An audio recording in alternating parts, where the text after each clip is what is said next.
Okay, let's talk about it. That feeling, the dread of a blank page. Why do so many of us, kids and adults, feel that way?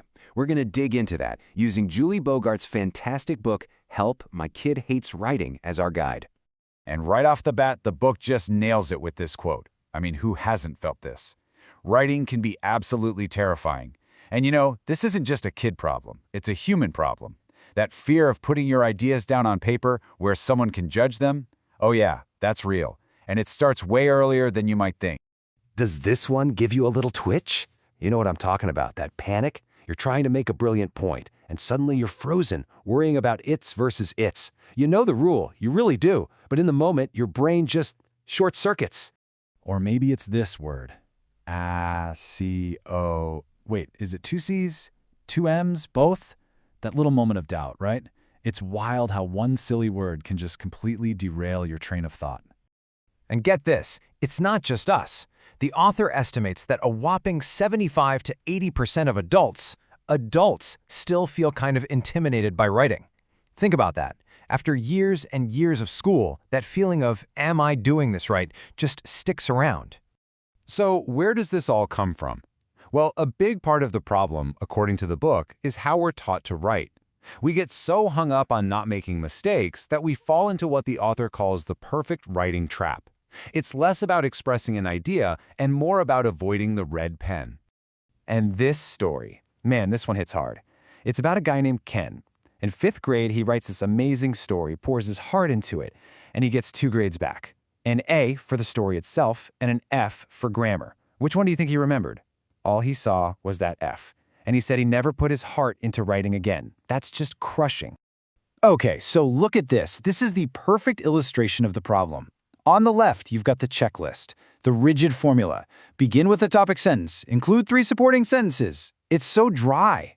But look at the right. It's an adventure. What aroma is this? How do the noodles feel? It's all about experiencing the spaghetti, not just following a recipe for a paragraph. One is about rules, the other is about life. So this is a huge takeaway. When a kid says, I hate writing, what are they really saying? They're probably not saying they hate their own ideas. They're saying they hate the feeling of being judged, of being told their way of expressing themselves isn't good enough. They're rejecting the system, not the self-expression. All right, so how do we break out of this trap? It all starts with a huge mindset shift. We need to completely reframe how we think about this. What if we just decided that our kids are already writers? Like right now. Not writers in training, but the real deal. The book has this fantastic way of explaining it. Think about a baby, right? A baby learning to talk. They point and say, "Nana," because they want a banana. So what do? Do we pull out a dictionary and say, excuse me, little one, the correct pronunciation is banana, and you've used a noun fragment? No, of course not. That would be completely ridiculous. We do the exact opposite. We celebrate. We cheer. We give them the banana. We call grandma to tell her the big news. We write it down in the baby book. We're capturing their thought, their idea. And in that moment, we're turning them into an author. And check out this definition of what an author is. A person whose thought world has been committed to paper. Notice what's missing. There's nothing in there about perfect spelling. Nothing about flawless grammar. It's all about one thing: getting your unique thoughts out of your head and into the world. Okay, so if our kids are already authors, then what's our job? Well, it changes everything. We're no longer the critic with the red pen. We become their ally, their partner. It's time to become their writing coach. I love this comparison the book makes. Are you being a referee or a coach?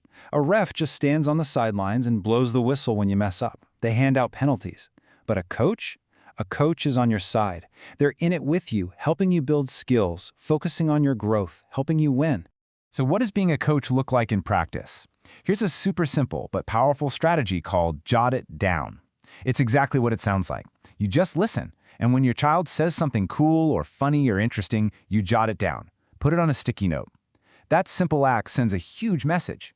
Hey, what you just said, that's valuable. That's worth remembering. And what do you write down? Literally anything. The funny way they say magazine, a deep, kind thought that comes out of nowhere. The time they used a huge word like cornucopia perfectly, or even just a cool fact they learned. It all goes in the collection. It's all writing. Another great coaching tool is something called free writing. The only rule is you can't stop writing for, say, 10 minutes. You just keep the pen moving. And the research on this is fascinating. It can be as helpful as therapy for processing emotions. It's a way to get thoughts out without that constant pressure of making it perfect. All right, let's talk about the elephant in the room. AI, artificial intelligence. Is this going to make writing obsolete? Is this the end of everything? Well, the book argues, no, not at all. But we do need to understand what this tool actually is and what it isn't. Here's the most important thing to get about AI. It doesn't think. It doesn't have feelings or ideas. It's basically a super advanced predictive text system. It's just guessing what the next word should be based on all the billions of words it's been trained on. And because it's just guessing, it can be wrong, like really wrong, but it sounds super confident about it. They call these mistakes hallucinations. And get this number. One expert estimated that ChatGPT alone spits out almost 1.7 million of these made-up facts every single day. Whoa.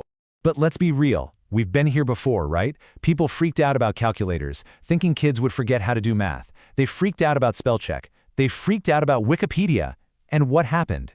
We learned to use them as tools. The argument here is that AI is just the next one in that long line. So the idea is, let's use AI for what it's good at. Let it be the world's best spell checker or grammar checker.